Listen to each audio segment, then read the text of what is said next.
Bonjour à tous et bienvenue sur Aiguille et Tricot, je suis Sonia et je suis ravie de vous retrouver aujourd'hui dans cette nouvelle vidéo où je vais vous parler de ma sélection de laine et de fil à tricoter qui ne piquent pas et qui ne grattent pas.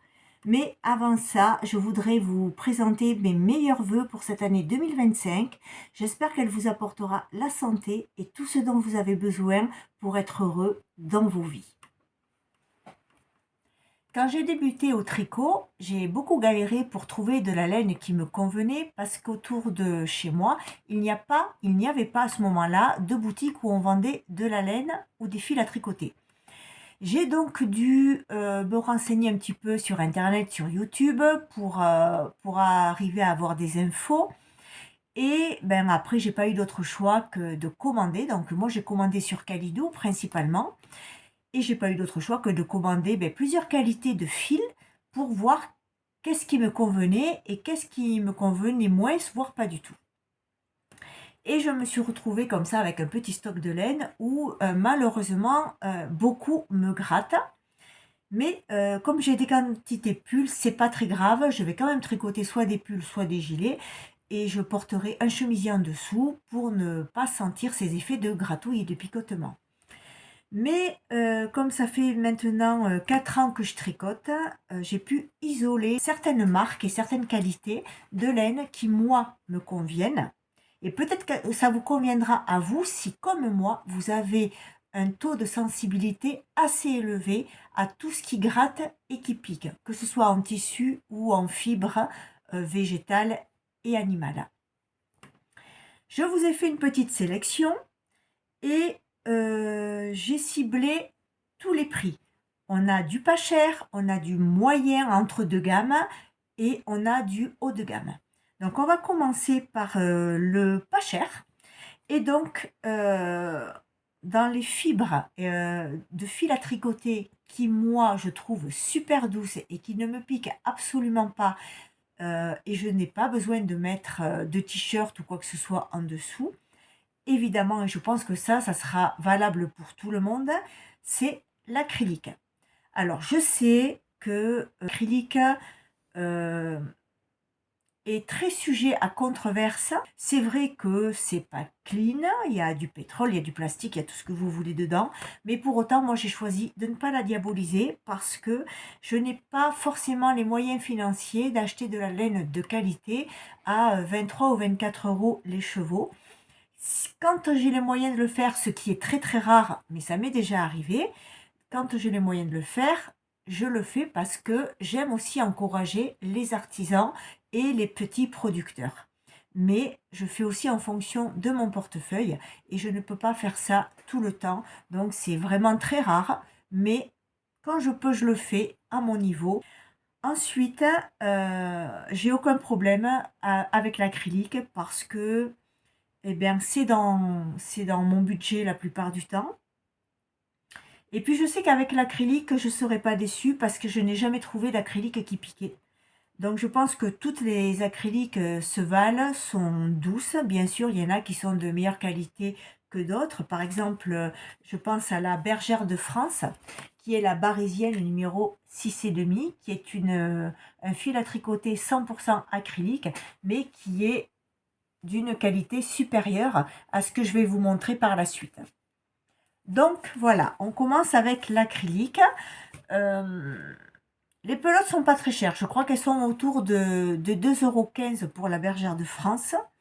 Et ensuite les autres, je les ai trouvées, je vais vous dire ça au fur et à mesure. Donc une autre que j'ai trouvée chez Zeman. Alors ça, c'est pas de la 100% acrylique, c'est un mélange de... On a 62% d'acrylique, 31% de polyamide et 7% de laine. Et c'est une fibre qui est très très très très douce, on dirait un morceau de coton. Voilà, c'est vraiment ultra douce, ça ne pique pas. Donc celle-là, on la trouve chez Zeman et c'est pareil, elles sont je pense autour de 2 € la pelote, ce qui n'est pas très très cher, surtout qu'il y a il y a un bon métrage. Il y a 230 mètres. Elle fait 100 grammes pour 230 mètres, celle-ci. Et c'est la Happy Tape. Non, c'est toujours à l'envers. Bon, c'est pas grave. Ensuite, il y a trois autres sortes d'acryliques. Donc, il y en a deux que j'ai trouvé chez Bazarland parce que depuis quelques années maintenant, depuis 2 ou 3 ans, je pense, chez Bazarland de chez moi, ils font des pelotes de laine. Donc, il y a de la laine, des pelotes 100% laine vierge, mais qui me grattent. Donc, je ne vous en parle pas. Et sinon, de l'acrylique. Alors, il va y avoir la Joe, qui est 100% acrylique, très doux. On va avoir la Célia, 100% acrylique également. Et chez Centracor, depuis 2 ans également, ils font aussi des fils à tricoter. Eux, ils vont faire des fibres végétales comme le coton et l'acrylique. Il n'y a pas du tout de laine. Donc celle-ci, dont je ne sais pas prononcer le nom, donc je vous laisse lire, hein, que je trouve à Centracor. Il y a des couleurs sublimes. C'est de la couleur qui pète, c'est des couleurs qui sont profondes. Franchement, voilà. Chez Centracor et chez Bazarland, il y a un large choix de coloris. Et bon, mais voilà, l'avantage de l'acrylique, c'est que c'est des tricots que l'on peut passer facilement à la machine. Si vous êtes comme moi, que vous n'avez pas forcément le budget pour acheter de la laine de teinturière, de la laine de qualité, et que vous avez très très envie de vous mettre à tricoter, eh bien, ne vous mettez pas de barrière. Je pense qu'on doit tous faire ce qu'on peut à notre niveau, avec l'argent qu'on a, tout simplement, et ne pas diaboliser certaines fibres par tout ce qu'on entend. Parce que sinon, vous n'allez pas faire grand-chose, malheureusement. Et je pense que les loisirs, qu'ils soient créatifs ou pas, hein, c'est très important d'en avoir pour notre bien-être psychologique. Ensuite, on va passer toujours dans les mêmes gammes de prix, mais des matières différentes, où on va trouver là de la laine, c'est chez Drops. Donc là, on passe du coup sur Internet. Alors, chez Drops, la laine qui ne pique absolument pas, on va avoir la R de Drops, qui est une laine, c'est un fil qui est assez gros, puisqu'il se tricote en aiguille numéro 5. C'est une laine qui est soufflée et qui est composée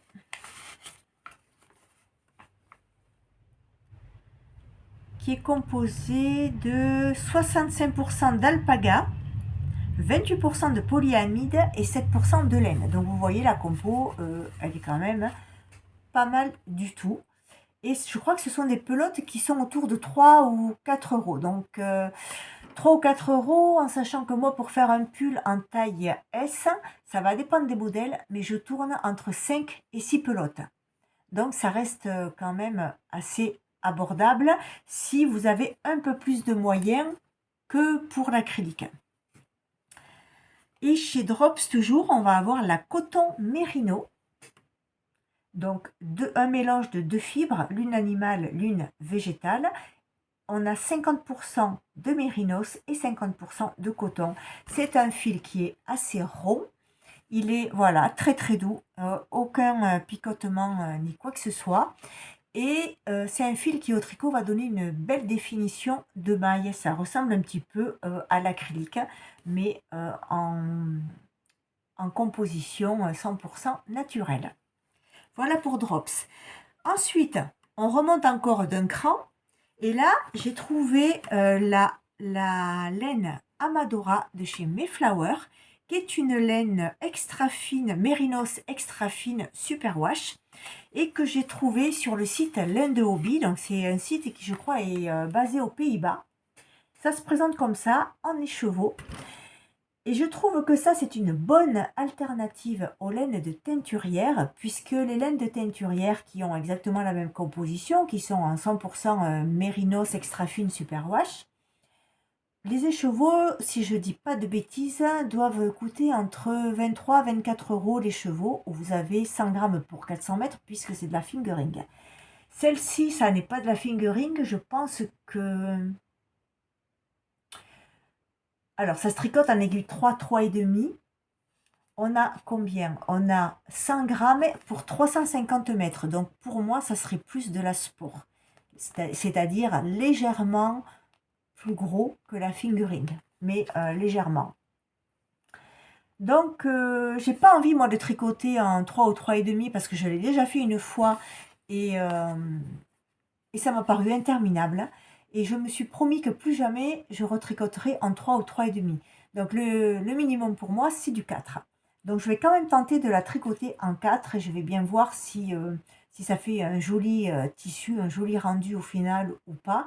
Je vais quand même essayer pour le tricoter en simple parce que j'ai pas non plus envie de doubler parce que ça me ferait un pull qui coûterait beaucoup trop cher. Alors, à titre d'information, puisqu'on parle d'argent, si je devais acheter des écheveaux, une quantité pull en laine de teinturière, pour une taille S, il me faudrait 5 écheveaux parce que comme c'est de la fingering chez les teinturières, il faudrait que je double le fil, donc ça me fera à peu près 5 écheveaux. 5 écheveaux à 23 ou 24 euros, on est aux alentours de 120 balles. Moi, je ne peux pas. Et même si je pouvais, je ne suis pas sûre que je les mettrais. Ou alors, ça serait vraiment occasionnellement, mais ça serait vraiment le plaisir de l'année. Mais voilà.